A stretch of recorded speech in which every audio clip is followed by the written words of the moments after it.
Hello, newcomers. Hello, old friends, and welcome to Only Lovers Book Club, where me and my two favorite bakery assistants gathered together about our romance picks and to break down what we like, what we didn't like, and lessons we learned along the way. I'm here with Christina, and as you can see, if you are watching us on the video, our friend Andrea is not available today, so we will be keeping the bakery running and missing her dearly while we fantasize about the delicious treats that we know she would have whipped up if she'd been able to come here today.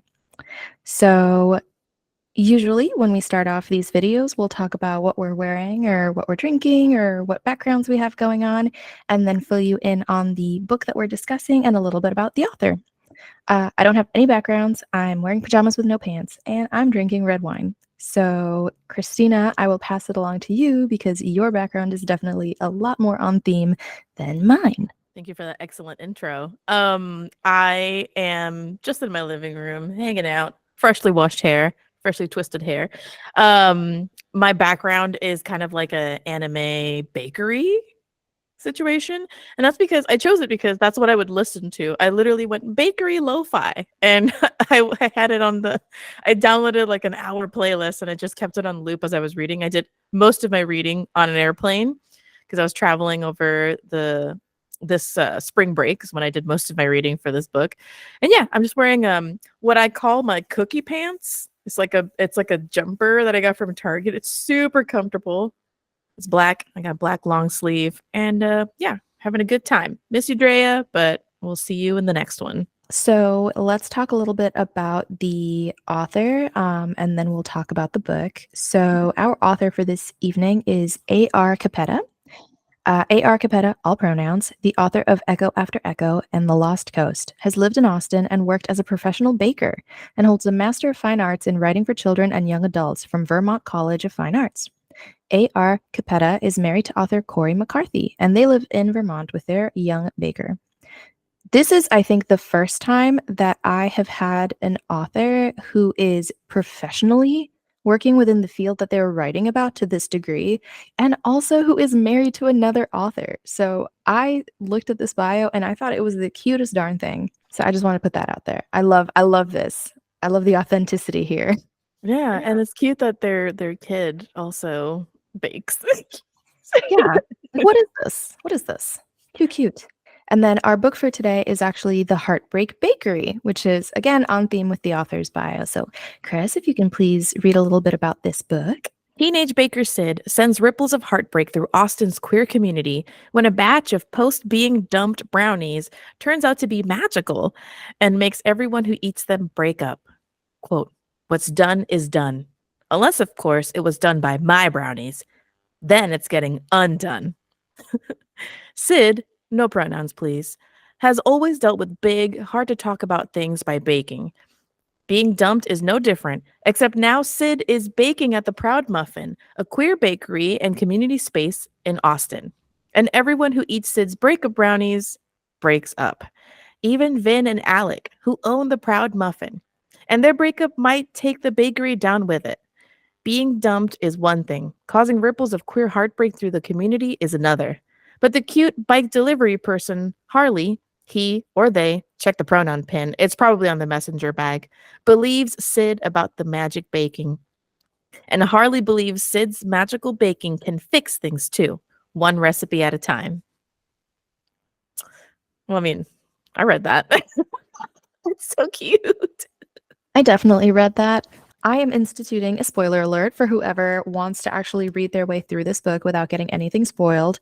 Nothing ruins a good surprise recipe than finding out the twist before you want to. So go, pause, don't close the tab, leave us open. We're cute. You can look at us frozen in time. Go get a snack, go read the book, support your local libraries or independently owned businesses, preferably BIPOC or LGBTQIA+. And then when you're ready, come on back. Thank you for that. Welcome back. Oh my God. I hope that what you ate was really good and that you liked this book as much as we did.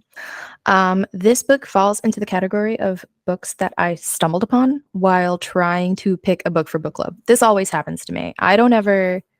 Rarely do I pick a book that is outside of the influence of you or Drea because you are my Bookstagram people.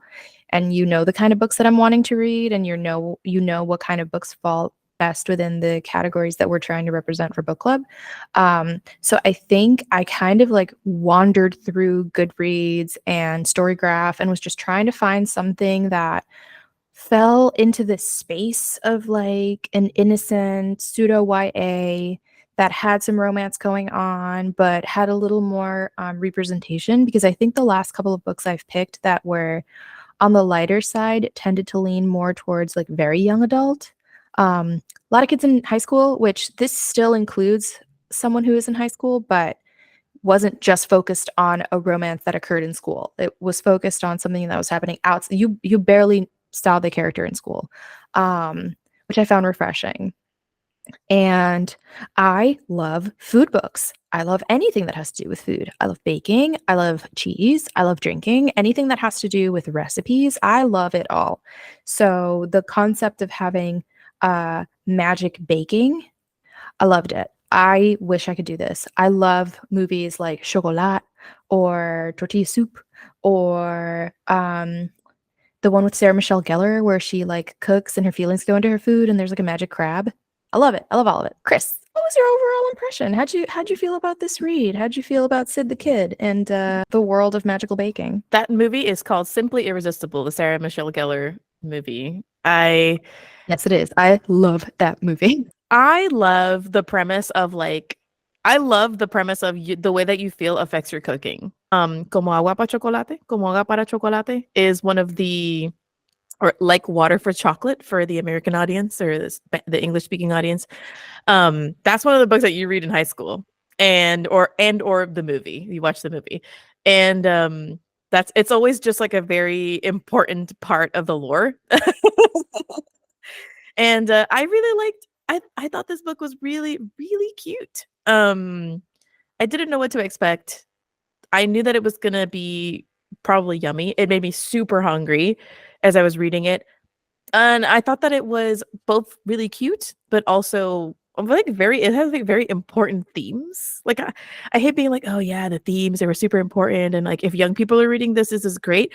But also, yeah, because I don't think that I've read many YAs where the main character is a gender or uses no pronouns or is like questioning, but that doesn't necessarily become like the full extent of the story. Like it's not like a coming out book or anything like that. I think that Sid's journey into like discovering like what they're comfortable with, what they want their parents to know, what they want their friends to know, etc., what their expectations are for like a relationship. That entire journey was really great and really really sweet. The book reads super quick. Um, but even so, I feel like it didn't gloss over important things.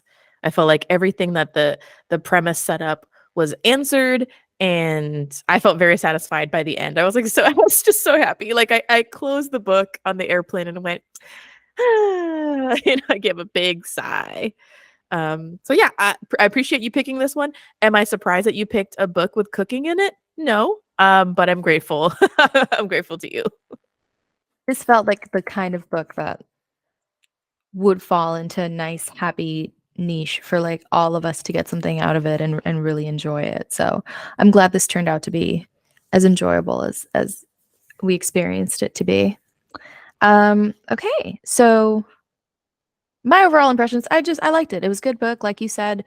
I think there's some themes in it that are really important, especially when we talk about representation and just the lack of diversity in certain voices, especially if you go into the category of like YA writing. I think there's a lot more going on nowadays than there ever was when we were coming up.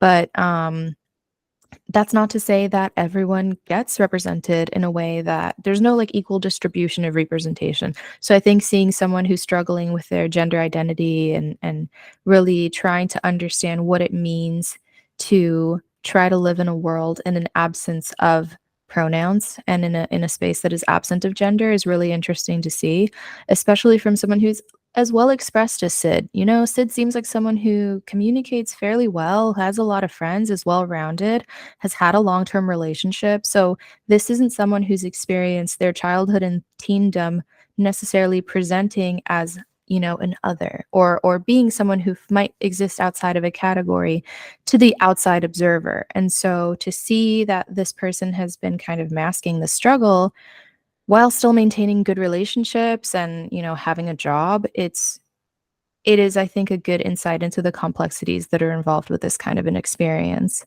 And having a good relationship with their parents. That's rarely shown when you're talking about people who fall within the like queer space. So I thought that was beautiful. And having a support system and having a personality outside of kind of struggling through this cause that is the plot of a book. So I thought this was really good. I liked it. Um, okay, so I have some questions. Not all of them are necessarily plot centered, and if we can't get through them all, then like it's no beef. But um, so I question number one. It felt like Sid's breakup was devastating. At least reading through it, I was trying to remember when I was that age because there was a level of devastation that I don't think I necessarily anticipated, and like a depth to the devastation that felt more akin to, something like Pull Me from the Deep, where there's like levels of trauma and, a lived life that has fed to this versus seeing something that's this deep from like a teenage perspective. And so I wanted to know kind of if how you felt about it. Did you kind of experience the breakup as this like devastating thing? And whether you think that had to do more with this identity journey or if you think this is just how teenagers are. So, I feel like the breakup was really devastating, but I felt like Sid took it really well. And I guess that's because of, reasons that might come up later. They kind of like realize, maybe that their relationship wasn't everything that they thought it was. But no, I was definitely on the heartbreak train. I have had like really sad like teen breakups. I've had really like devastating like adult breakups and even like friend breakups too. Those can feel pretty intense. Um and so I definitely commiserated with Sid, and I felt like all of the things that they were kind of like pouring into their baking at first, like I definitely got it. I don't think that it's a teenage thing. I think that if you feel like your person is the person that you're with or the persons that you're with are your safe space, and then suddenly you're just kind of like left without that familiarity, that comfort, that's almost like that's almost makes it worse. Do you know what I mean? Because a breakup is an end to something with someone else, but it's also like the end of something for you too, because now it's like signaling that you have to move on and you have to do like something for yourself. You have to just move on and figure things out on your own. And that can be really fucking whack. Like, I don't want to do that. I don't want to do that. I would be kicking and screaming, and I'd be really sad. And I have been. So I get it, and it felt appropriate. And I did like that there was an outlet, right? Because sometimes in books about breakups, there isn't necessarily like an outlet for all of those feelings to go to, or at least maybe like a positive one. But luckily, Sid had baking, and so that's what they did. And I'm using they as kind of like a again just like a neutral thing, but you know they don't use any pronouns. But just for the sake of the podcast, I'll use they more than anything. Yeah, I think by the end of the book, they decide to try it on for size. We don't get a decisive decision either way, but there's almost a decision of, okay, I'm going to try this on and then see. But it doesn't have to be one way or the other, which I think is a nice discovery to be made through the course of this, that there is value and also like the unknown doesn't need to be scary. You still have every right to exist in the unknown, and it doesn't deserve any less attention or weight or value because it is an unknown. So, well, thanks for your reply. I think it caught me off guard close to the end of the book where when Harley is asking if Sid had loved W, and the response was no. I think that kind of caught me off guard because I expected that realization to be kind of spelled out more than it was. It almost felt like the realizations were happening at the same time as they were being written on the page. And as the question was being answered, that's Sid going through the experience of, oh man, I don't think that that was love. And so I think it caught me as off guard as it caught Sid of like, oh shit, huh. So then thinking about it within the terms of like, oh, W was their safe space and was a good almost like blanket with which to cocoon until the world felt better to be in, you know? So I that felt like a very mature realization, which, you know, caught me off guard because I assumed this would be more of a YA kind of story, but then it leaned way more towards an adult romantic non-smut book. Um, which did you enjoy that tone? Did you like the experience of reading in this kind of perspective, or did you kind of expect it to be a lot more squishy? Either way. No, I definitely didn't hate that everyone in this book felt super mature. And just kind of like I feel like that just queer people have to do a lot of work. Speaking as one myself, like knowing myself inside and out is like my part-time job, I just constantly am working on me. And it was cool to see that level of introspection from the main character. Um, I was also caught off guard by the realization that they were in fact not in like capital L love with W. And I thought that was a very mature realization. I don't know how other people came to the conclusion. Um, because I was also just like, "Oh, yeah, I guess, like, people outgrow each other, but there's still love there." It's like, "Oh, actually, no, like, you never loved this person at all." Like, I wish that that had been hashed out a little bit. I'm glad that they didn't really talk to W as much, but I did feel like, "Okay, so what happened?" Like, I don't need an explanation, but also it would've been nice to have a little bit of closure with that because they come to that realization, right? Like, "Oh, I wasn't in love." But then the one who initiates the breakup is W. And so I was like, "Okay, well then what was going on their end?" Because like Sid was I feel like was still showing up for their relationship in a way. Um I just don't know what was making W unhappy. Specifically. Like I wanted to hear from the horse's mouth and I didn't get that and so that was weird. But like it felt like a little bit unresolved, but I guess it didn't really matter. Or maybe the author felt like it didn't matter for us to know one way or the other. Um or maybe it was supposed to be subtle and I didn't pick it up. Drea's here. She's usually the one that catches shit. Um, but but yeah, no, I liked that everyone seemed to have like a good head on their shoulders and still felt like they were young people, um, Yeah. with like parents and like school responsibilities. And it was also cool to see young people that were having like an alternative approach to education, alternative approach to like work and working because some people do want to work. They don't really like want to be at school. And it's nice to see that because like sometimes the school isn't like a one size fits all type of situation for whatever reason. And so like if your kid wants to work and they're able to kind of balance that out, then that can actually be really good for them. Obviously financially, but also just like emotionally. And that was cool. That was cool to see as well. It was very, very cool setup, very mature characters, and a lot of interesting stuff going on. I think that's a really good observation because a lot of stories that revolve around young people tend to center school as this be all end all universe that you exist in all the time.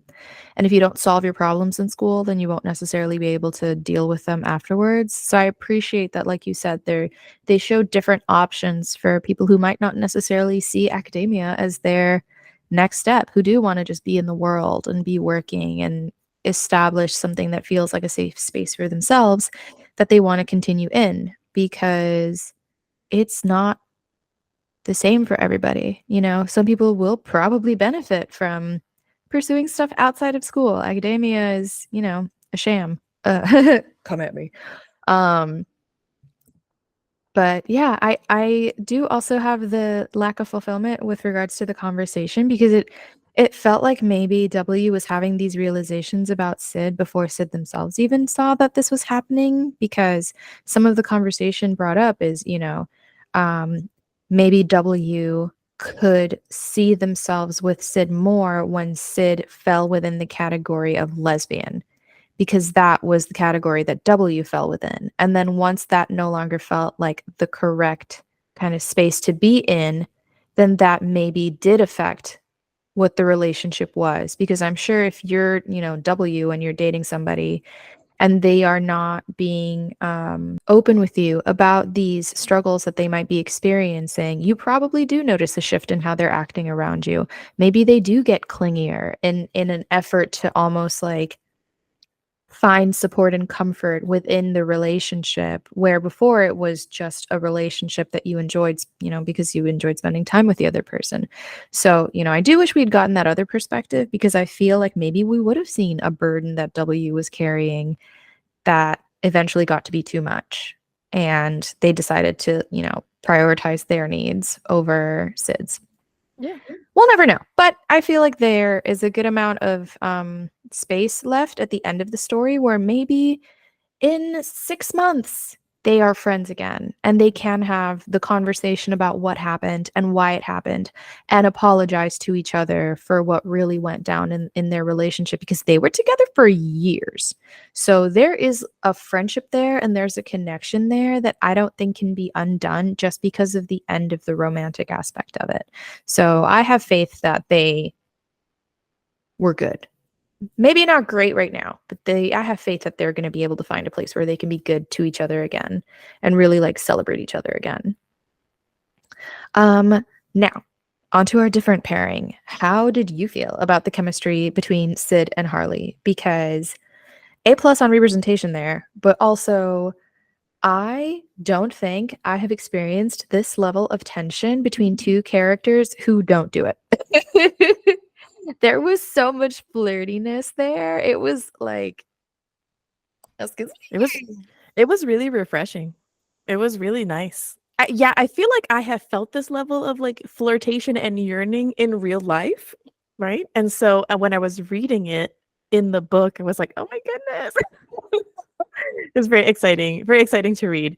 Um and I thought it was cool. I think it's a good way to show that, well, okay. So first of all, Sid is like on the rebound. Simple as that. I think Harley is good is correct in being maybe cautious about, what the expectations are for what, Sid could be to them in the immediate moment, but also like in the future. Um but no, I love their chemistry. So cute. So good. I like that Harley's pin. I like that that was a cool indicator of how people can just kind of just be very fluid, you know, with the way that they want to be perceived by the world. And it's like just a very easy, like, oh, check here. And I think that Sid always checking was very thoughtful and really, it just was cute. And yeah, no, it wasn't like hot in like the sexy, like smutty way that we talk about when we talk about like adult romances, but I definitely felt the yearning and the attraction.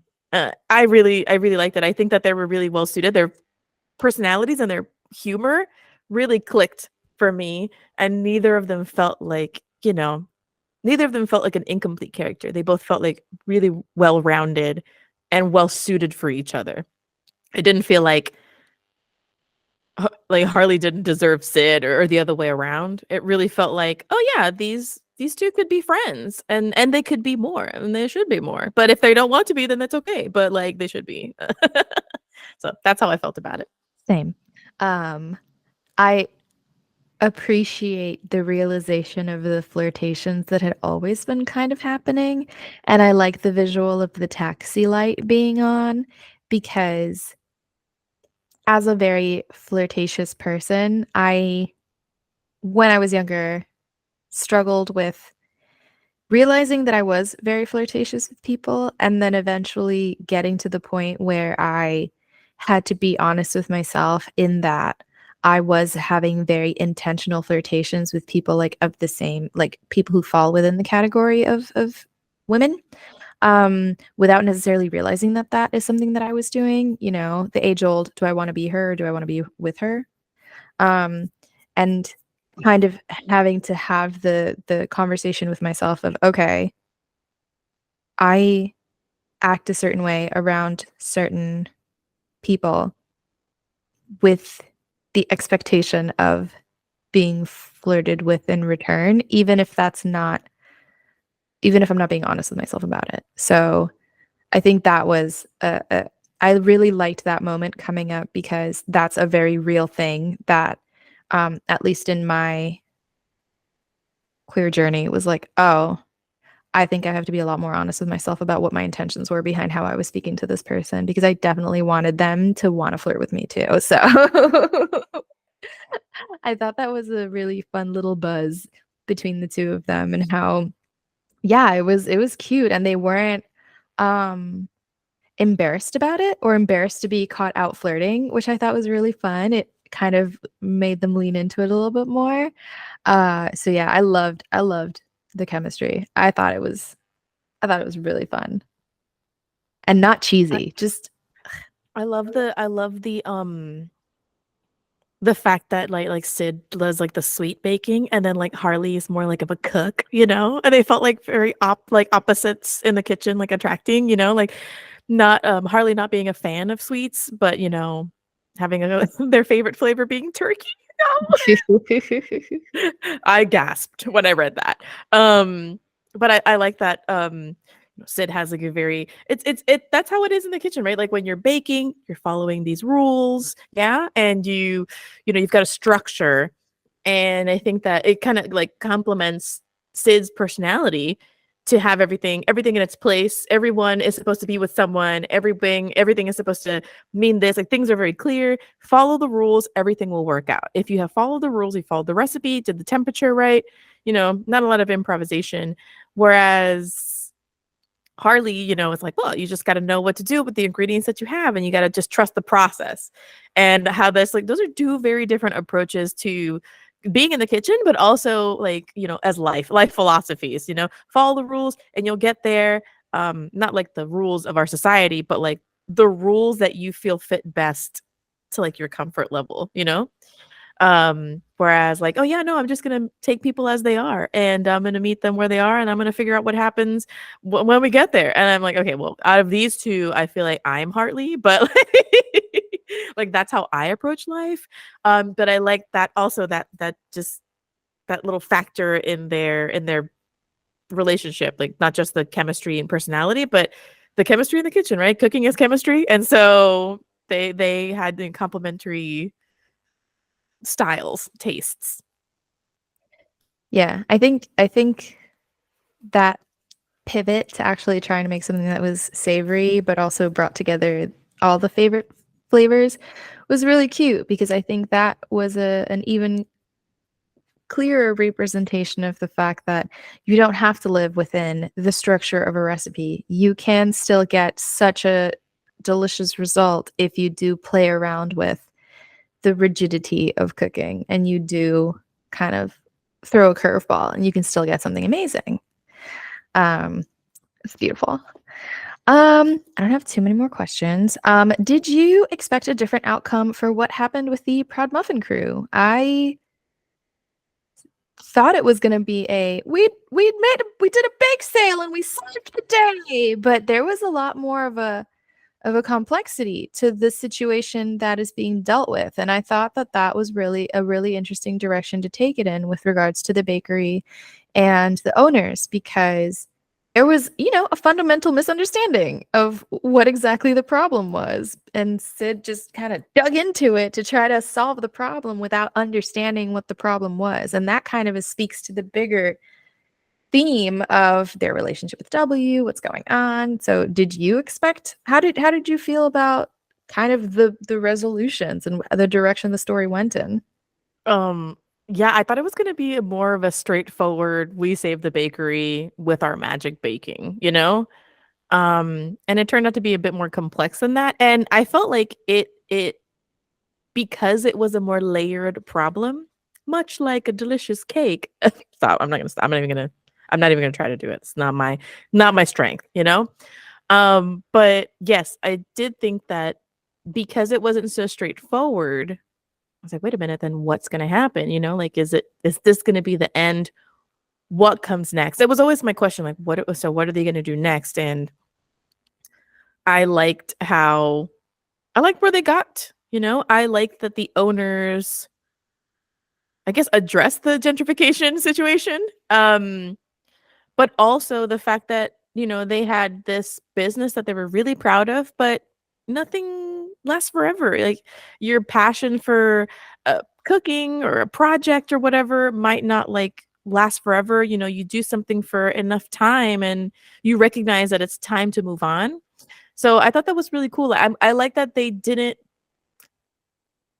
I like that they established that the owners were just done, and then it allowed for the people that cared about what they had built to continue it without them. Because I would have felt sad, I think, in a way, to if it had been like, "Oh, we saved it, and now you still have to work here," when they've already expressed that they were kind of over it, and they're ready to move on, and they're ready to get back in the kitchen. You know, they're busy managing the business and wasn't able to get back in the kitchen like they wanted to. They hadn't baked for years, and that wasn't even the point of what they started the business for. So, even though I didn't expect it to go that way, I definitely was really excited with what they came up with. I loved as soon as they mentioned the gay bake-off at the beginning of the book, I was like, If this gay bake-off shit does not happen." But when they brought it up at the end, I was like, "Oh, of course, here it is." You know, like, I was very happy. I forgot I forgot all about it. So, yeah, didn't expect it to go that way, but was pleasantly surprised, and ultimately, I think it's a stronger book. I think it's a stronger book because then they get to carve out their own space in a place that was, you know, they kind of, like, started. So, like, the Vin and Alec ran so that they could fly, you know, and now Vin and Alec are gonna do their own thing, and then the bakers who are interested in continuing the legacy of the Proud Muffin on their own terms can also do that, and I feel like that is as close to a happy ending as you could possibly get with, like, property wars and, like and, like, And that's gay yeah, you know, like, gay people in business, yeah, food business, you know, like, that everyone kind of, at least in this universe, gets a happy yeah, ending. yeah. I also like the surprise of you're not the only magical baker, baby. Magic is everywhere, just like diverse gender representations, just Mhm. like diverse proclivities, just like identities are unique, but also can exist within like an experience that is universal to some people. So I thought that was cute. Like everyone can be special in their own way, but in the same way that there was more than one magical baker, there is more than one person who falls within like a category.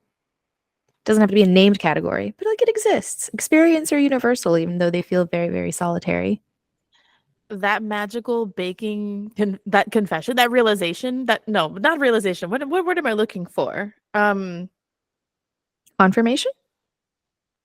Yeah, I guess. It's Insight? reveal. That the fact that there was, like, multiple magical bakers, I was like, "What?" Okay, here's the thing. I didn't have, like, a huge issue, but I was kind of I don't know if we're gonna talk about this, but I it's not that I didn't like it, but I was like, "Oh, okay." Because I think that this book is I when I saw it on the Goodreads and on Storygraph, like, the way that it is kind of, like, labeled is, like, a magical realism. Yeah. Right? So in the Oh, example sorry. I was gonna say, I feel like I know what you're gonna say of like, I didn't think the magic was gonna be real, Like, was it or was it not magic? Was it or was it not magic? But suddenly there's more magic people, so the magic is real, which kind of Yes, takes away from the was it or was it not. exactly. I felt like, oh, okay, so it's a thing. But then I had already kind of suspected it because I mean, I'm not in any way, shape, or form a scholar on like magical realism. Like, don't even like, but at least the way that I perceive it, if someone tells me, oh, this book is magical realism, uh, I'm gonna expect the magic to show up in a really as a matter of fact kind of way where it's not even acknowledged, right? Like it's kind of just understood and accepted. And it's not like a book where people do magic. It's just incidentally, this is magic. Without like if Sid hadn't like realized it and like acted upon it and been like, okay, now I'm gonna bake pissed off to see if like I could make like angry brownies or whatever. Like I feel like if that hadn't happened, like I feel like this book is just fantasy. Yeah. I feel Yeah. like in that sense, like I don't want to pigeonhole it or whatever, but my Mhm. idea of like what a magical realism book is that the magic is never addressed. However, this was addressed quite a bit and they experimented with it and then it turns out that there were other magical bakers and I'm like, "Oh, okay, this is fucking magic. Got it." And Yeah. I felt like I don't know if it quite fits in with my definition of what magical realism is. Like for example, when we talk about for water for chocolate, they never talk about how Tita's cooking affects them. It just happens, you It's know? just Like a fact. it's just fact. It just happens. They don't even address it as anything magical. Like the fact is not magical. That is the reality. So that's why Yeah. it's called magical realism. Whereas this, it's like, holy shit, your brownies are magic. And then so immediately I'm like, okay, well, this is a fantasy book in a way. So I actually think my interpretation of magical realism is a little different Mhm. because I had the expectation that we were never going to find out if the magic was real or not. Like, I'm okay with someone stumbling upon their magic, and then it's a question of, is this real or not? Like, is this all just coincidence? And we're never going to find out if it's coincidence or not. But I take comfort in feeling like maybe there is some agency in the things that I do. Mhm. Maybe it does play a role in what's happening with the people around me, or maybe just the fact that I'm putting love and intention into what I'm doing makes it magical in its own way. Mhm. So I do wish that they had not addressed it and been like, "Yes, we are also magic. There's a school of baking, and you're in. Come, Harry, let's make some cruffins." You know, um, Crumpins. it's a it's a croissant muffin. I know what you mean. I just it's It's so New York of you to say. it's disgusting. Not disgusting because I have never tried it. It's disgusting that it's a thing In and the that we know what it concept is and the and that concept there's like alone. people making lines to buy it. But anyway, okay, so cool. Two more lighthearted questions. Uh, is there any sort of treat that holds a special place in your heart, Miss Channels? I'm gonna say that Drea's reply was gonna be her vegan guayaba quesitos that she makes. Los pastelitos de guayaba. Pastelillitos, yeah. I'm gonna say that that would have been her answer. Yeah, we could be wrong, but I'm gonna go with that one too. Honestly, I love pie. Um, I used to make pie. Remember, I had like a little pie business.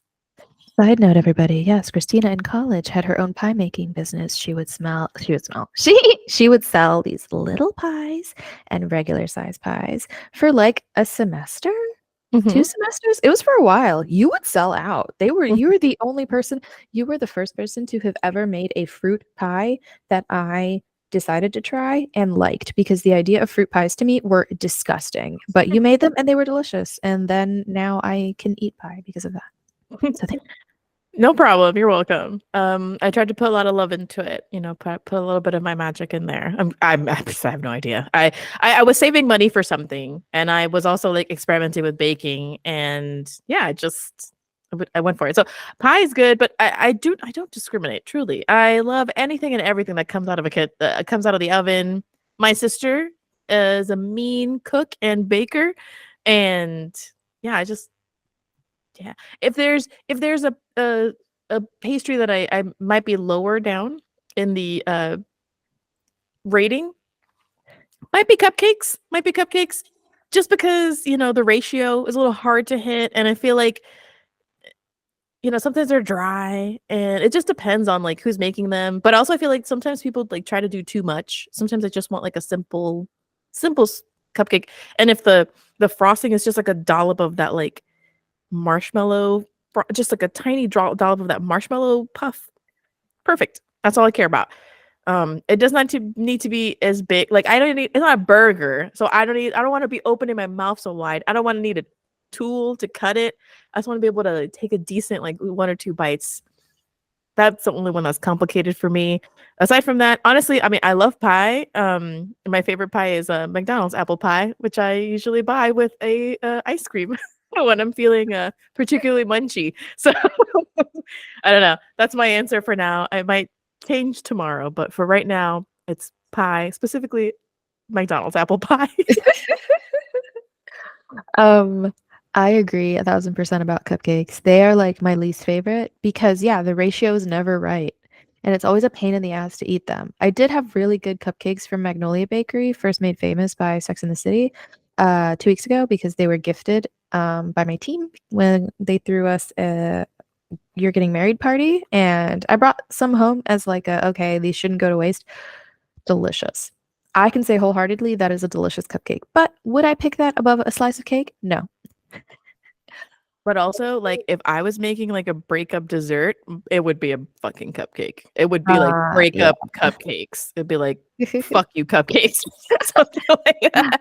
I baked you a batch of cut it out cakes. Yeah. There's little cutouts at the top of my heart which you shattered. Yeah. Stupid bitch. And if I was trying to woo somebody, it would definitely be with my pies. I would Yeah, it that would. scene where they made like a whole bunch of pies and they ate and passed out. I was like, yes, this sounds like That's heaven to your me. dream. That Yes. is your dream date. I've brought 14 different kinds of pies in no particular order. We're gonna eat all of them. I am tied for first because I can never decide. So I always cheat these questions. Um, and I am a tangy and sweet salty person. So brownies with some coarse salt on top, delish, or a really good key lime pie. Those are my two top. Like I could eat those every week in no particular order, and I would be so happy because I love the crap out of a good key lime pie, Hmm.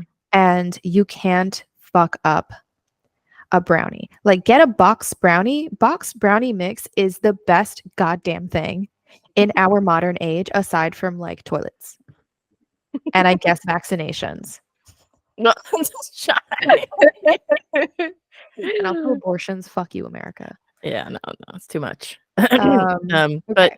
But yes, no, I also agree. There's some contentious sweets around though. Like for example, how do you feel about like tres leches cake? Some I people are love like, this leche cake. I love it me so much. too. Me It's so too. good. It has to be moist though. It has to have a good ratio of milk to cake. You can't let it be too dry. I watched a Great British Bake Off episode where the challenge was to make a layered tres leche cake, which inherently makes no sense because you can't layer tres leche cake because the cake is too mushy and you need to submerge it in the liquid. Yeah, So as it's a soon as they sheet were cake. talking about it, I'm like, you're making a fucking layer cake that happens to use condensed milk. You goddamn Brits, you don't know what you're talking about. And then I No. had to step back because I was getting really mad and I was ruining my mom's experience of watching Great British Bake Off. Yes, start Thank you going. for understanding that you needed to let her enjoy that, and you could I maybe was like, write about it in your journal later. just go into my Penzu account. Peanut diary, it happened again. Our culture destroyed by the British. I can't wait for them to have Um, like a Puerto Rican week or something. You know how they always have like a week yeah. of Oh my like, oh, god. Mexican week, and then Today you're everyone going to make mofongo. mofongo de Mofongo. camarones. Paul Hollywood went to Puerto Rico once, and his mofongo experience was marvelous. Yeah. Last question. Do you have any ritual or activity that you lean into if you've suffered a heartbreak? Okay, let me think about Sobbing it. counts. It's okay. Yeah, no, crying. For sure. Um, so I want to say the activity that I partake in the most when I'm feeling any type of way, but particularly if I am feeling my heart breaking, is I like to sit in the sun. I like to sit with my eyes closed, There's always like a spot in the house. It's usually in front of my living room or something, or I'll go outside. I don't necessarily want to be outside, but I find that the sun, feeling the sun on my face, just makes me feel very calm. And I try to do that as much as I can. Like I'll read in the sun for the most part because it's just part of my daily routine. But I find myself like seeking out sunlight and just kind of like sitting and reflecting and sitting and just feeling the sizzle. Applying, sunblock, whatever. But I like that's definitely what I like to do. Um, yeah, and then I lean into the things that I like that I know bring me a lot of joy. So as I has mentioned before, I feel particularly a type of way about McDonald's like apple pies and ice cream. I'll go there, I'll go to the drive-through, I'll get some and then I'll just indulge. I'll be like, I can do this because it makes me feel good. Like I do it with the intention of I am doing this because I know I need to feel good right now. And taking care of myself is like that, knowing that I'm doing it on purpose is like that extra layer. I'm sure there's other stuff I do, but that's what I'm thinking about like right now. Just like the simplest things that I can do, like sitting in the sun and going to get an apple pie at McDonald's. That's so wholesome. Before I moved, it would have been sitting at the beach and like crying into the wind.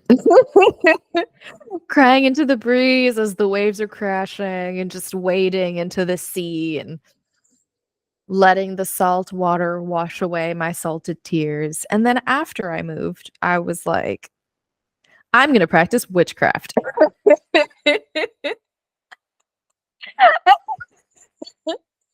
There's no rhyme or reason to it. I don't follow anything specific or any sort of real deity, but I have several friends who have a running joke about my Puerto Rican magic because I was like, "Oh, you're dealing with a heartbreak? Let's like put some juju out there. Let's like put some good juju out there.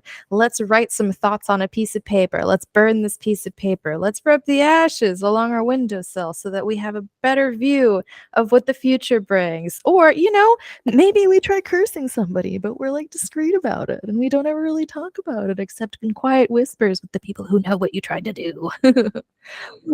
Never with ill intention, always with just like, I want the truth behind people's like intentions to come to light. And you know what? Sometimes things did go the way that I anticipated they would. And I'm not going to say I didn't enjoy it. Internet, yeah, Tashai is magic. Like she's made some stuff happen. Like I can attest to that. Is magic. I don't want to say maybe like leaned into the witch in you once you move Yeah. to the I move think to the I States. think I think when there's like a powerlessness in circumstances, I think everyone should lean into embracing their inner witch Mhm. and just trying to see if there's something that feels particularly ritualistic-y that just helps you feel more in tune with yourself, whether it be, doing your skincare routine or indulging in like giving yourself a pedicure or writing poetry onto a piece of paper and then melting wax and putting it on the piece of paper and then crumbling it and then leaving pieces of it hidden in the house of the person who hurt your feelings. Every now and then, there's just a little something that feels right when you listen to your inner bruja, and always with the best intentions because whatever you put out comes back to you times three. So, really, just, Now that you say that, like I feel like I feel like I'm seeing the baking magic in the book a little bit differently. Like situations that are out of your control, right? And so that you tap into a power within yourself to try to bring some control to your circumstances somehow. Like I don't think I'm seeing it differently. I'm just like, kind of like seeing like all of the colors that may be at work, here that my human eyes were not picking up. And now with your like example and our like conversation about it, I'm like, hey, I see what's going on here. That's maybe, interesting. yeah, like maybe if I start baking and putting intention behind it, who knows what might happen if I like tap in a little too much into Mhm. I think your baking probably definitely has magic in it because you definitely make people fall in love with you. But also, I think like maybe like outside of the cooking, I think that learning that you have the power within yourself to make your circumstances a little bit better, even or to change your point of view about something. Um, that's cool. That's very affirming, you know, like for Yeah, Sid, it's like baking. But for you, it might be something else. Like you as in the listener, you as in Cheyenne and me. Like it can be, you know, like the power is yours. It's exactly. yeah. Even if the power ends up being like being nice to other people, you know? If you feel particularly shitty about your circumstances, maybe going out and trying to do something good towards other people will help you expel some of the stuff that's going on within you while at the Mhm. same time doing something good for your fellow human being. Yeah. Yeah, Sid was definitely doing black magic though. Definitely Mhm. Yeah. breakup. Mhm. Dark shit. Yeah, do you have any final thoughts? I think this is a good read. I think it's a good recommendation for people who want to play around with like magical realism, who want to read about different kinds of identity expression and like representation, different kinds of love, different relationships. There is a variety of them represented here. So, if Mhm. there's anything else you want to bring up before we wrap this up? Yeah, but also like spending time with a character who doesn't necessarily fit within the binary that we consider, you know, that we consider man, woman, cisgender, whatever. There's so many like in between situations like that people personally um can be going through, and or probably have never thought about. Do you know what I mean? Like definitely Mhm. have never thought about, oh, okay, well, in my case, I use she they pronouns, but like so when I hear Sid, you know, say, "Oh, she doesn't feel right," but they doesn't feel right either. It doesn't feel like a perfect fit. And for me, that does feel like a perfect fit. So it's like, huh, interesting, you know, like, Yeah. okay. It wasn't like, oh, I don't know. But because I think it's in first person, right? The book is in first person. Yeah. You inevitably, right, put yourself into the main character's shoes.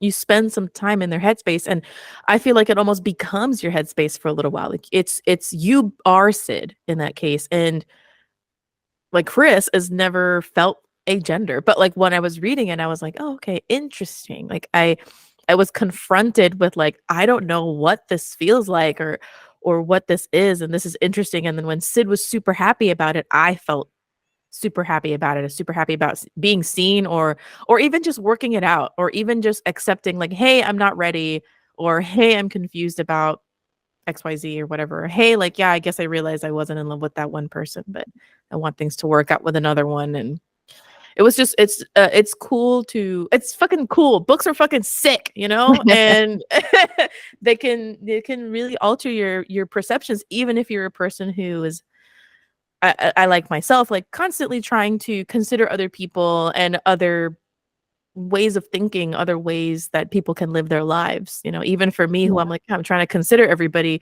when confronted with someone who's a gender and like not satisfied with the limitations of how language labels or determines certain things. I was like, Yeah. what? It was cool. That was cool. That was cool for me. I mean, I think it's an interesting observation. Like, language continues to evolve the same way that we as a people continue to evolve. And I think that it's sad that we do still live in a world where people choose to limit themselves to a structure that is not inherent or part of anything that is just part of nature. You know, this idea of identity, these gender categories were man-made. These don't just exist. They're not just like chemical compounds that you can synthesize and bring it down to its like core component. I think there are just as many colors in nature as there are identities, as there are, you know, gender representations, as there are just everybody could be anything. And it's sad that that, you know, you and I grew up at a time where we didn't see that and we didn't hear that and we're made to feel uh weird because we didn't comfortably fall within checkboxes. I think it's great that we're growing in a direction that is more welcoming to everybody, even as the old guard continues to push against um, fully accepting and embracing, growing towards a more diverse human population. Um, and it's interesting to see people who we grew up with who were super by the book and judgy now in their adulthood also be living in a more gender fluid, like queer space and acknowledging that maybe we went through a difficult time while they were sorting themselves out, but being grateful that we have all gotten to the place where we are now, where we can be a lot more confident and solid in ourselves and, continue to grow and continue to change. And maybe you'll feel differently 10 years from now, and maybe I'll feel differently 10 years from now. But all of that is beautiful. Like, it's wonderful that we can continue to grow and become ever more expanded versions of ourselves. I think we all just need to take up as much space as we can and just be like stars.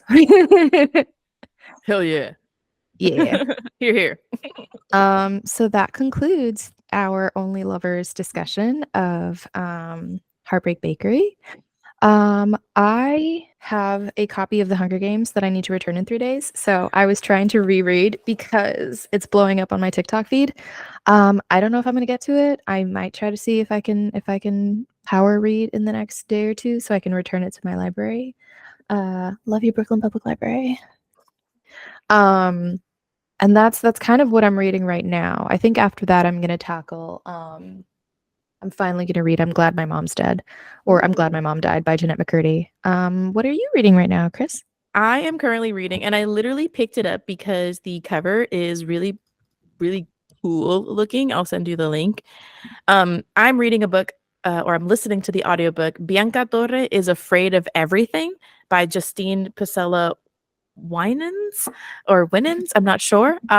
Basically, this is a book about it's like a mystery. I've only just started, but it's giving me like Rear Window vibes. There's this young adult, non-binary teenager, not completely out to their family, and pretty much just like spends a lot of time at their window looking out through their binoculars or their telescope. They're also a birder. They belong to like this birding group, like bird watchers.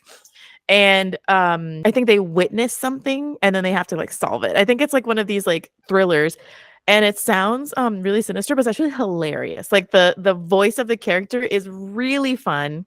The cover is amazing, and the narration is pretty good too. His family's Italian, and so there's a little bit of Italian in there as well. And it's really fun. I picked it up on a whim. I think I saw one of my Bookstagram mutuals post about it, and I said, "What is that? Why am I not reading it?"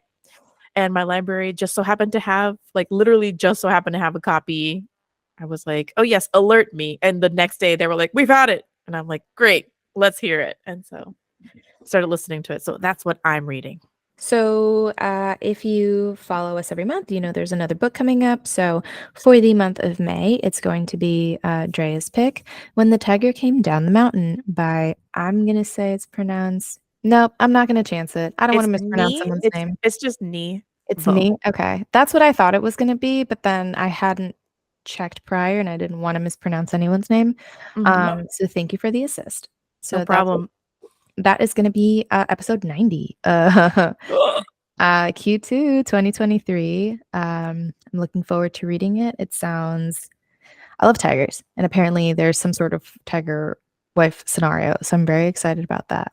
Um, ooh, that I looks have pretty. it here. I bought the novella. It's very short. You're gonna finish it in Yeah. no time. It is a teeny tiny book. I Okay. actually already okay. So I knew this book existed, and I had a copy of The Empress of Salt and Fortune because there's like several of these books, Mhm. and well, there's three, and there's a fourth one coming out pretty soon. And so I'm like, I'm just gonna go ahead and read the first one because they're like not necessarily, you don't have to read them in a specific order. But Yeah. I'd had that Empress of Salt one for a long time. So I was like, you know what, let me just go ahead and read it and like get myself situated. And then I was like, well, now I gotta know what happens in the next one. So then I went ahead and read When Tiger Came Down the Mountain. So I'm just gonna be rereading it, refreshing. It's my favorite of the three. It's like my favorite. The second one is The Empress of Salt. And then the last one, Into the Riverlands. It's like very action packed. It's my third favorite. They're all really good. I think you're gonna love it, and was really excited when Drea picked it because I've been meaning to read these books for a long time, and then I just binged them. I know she was pissed off at me, but Nah. it's fine. I'm gonna You reread it. can't help how fast you read.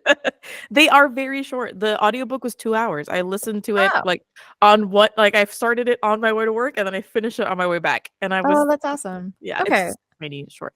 The narration is really good too, but again, that's the only reason I know that like Nevo is like how you Oh, pronounce I the see. and I I'm not see. doing like a perfect pronunciation, but Yeah. yeah.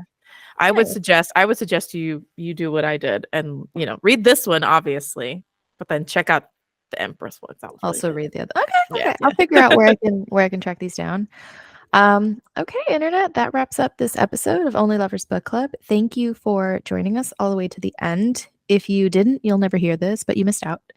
If you did, thank you very much for supporting us. As always, you can find us on Spotify, iTunes, wherever you listen to your podcasts. And we appreciate any like, listen, share. If you want to donate to the coffee fund, go for it. You can find us on Instagram at Only Lovers Book Club. We'll see you next month. And thanks again. Thank you for hanging out with us. You can support Only Lovers Book Club by dropping some change in our tip jar and buying some books with our bookshop link.